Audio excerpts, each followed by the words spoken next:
old school's quadrangle, the old school's quad. And this was the headquarters of Oxford University way back in the 1600s, early 1600s, when good old King James, there he is on his 5-tier wedding cake, was ruling England, Scotland and Ireland. Not Wales. Scotland and Ireland, the UK and Ireland. And this was the headquarters, and still very much today the beating heart of this university. And if you look above each door, you'll see in the language of Latin each subject is listed, because these were the classrooms, early 1600s. 1602 this building is. It's quite amazing. And what we're in is the libraries, okay? So, out that archway over there is the Western Library, that modern looking library I showed you, where you can buy tickets to go in here. Divinity School, we saw the other side of it a minute ago. Duke Humphreys Library, the old library up top. Bodleian Library this is called, and there's another library out the other archway here called the Radcliffe Camera. You're going to see it in a minute. And these are the 4 main libraries of Oxford, okay? Over the 100 libraries, these are the 4 chief spots. And basically, these libraries are a little bit different to your library at home, okay?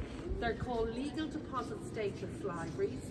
Every single book ever published since 1610 in the English language is here.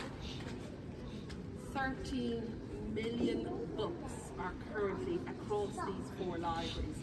Now you're probably wondering where. 3 levels here, 4 levels underneath. Books and storage, trains, tunnels, transporting books. 500 librarians managing this world here. And it's not a normal library like your library at home.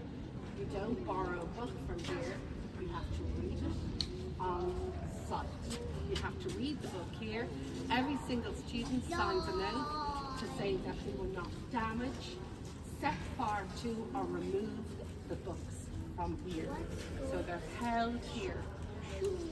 This was a dream of one man, the Bodleian Library. His name was Thomas Bodley. And if you look up the piping, you'll see TB, TB, TB. 4 gargoyles across TB. He loved himself, Thomas Bodley. His name is everywhere, and it's not tuberculosis. It's Thomas Bodley, I swear. And he started early 1600s, 2,000 books. And it grew and it grew and it grew to 13 million folios, manuscripts, books today, from endowments, legacies, wills, philanthropy, donations, all being pumped into here. And this was his dream, and he was a student of Oxford, he was a fellow of Oxford, a teacher. He was spy to Queen Elizabeth I's court, and he also married a very wealthy lady called Anne Ball. He was wealthy himself, and this was his dream. And overseeing it all was good old King James. There he is, James I. Does anybody know anything about James? Any random fact about King James? Anything at all? No? His mother was Mary, Queen of Scots. Have you heard of Mary, Queen of Scots? Yeah, have you seen the movie? There's a lovely movie. You should watch after today, because the first shot, it's filmed here. The first shot is Saoirse Ronan, the actress, Mary Queen of Scots, walking up here to be beheaded by her cousin, Queen Elizabeth I, who was Protestant. Mary Queen of Scots was Catholic. And James is her son. But he was raised Protestant, and he became king when he was 13 months old. He was only a tiny baby. Can you imagine him being king? Yeah, oh yeah. He's already king. He's already king at home. He's already king in the castle. Yeah, became king, England, Scotland, Wales, Ireland. And he translated the Bible into English. You can see the Bible there. He also created the Union flag. of the UK. Now you all know it as the Union Jack, but it's actually called the Union flag. And he put St George's Cross, red and white of England, St Andrew's blue and white of Scotland, St Patrick's of Ireland at the time was red and white, put it together, Union flag, and much later nicknamed Jack after him.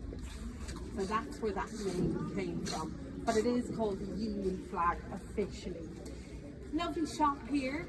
We're going to go through to the next library, and if anyone's interested in that world, the Tudors is a wonderful series to watch.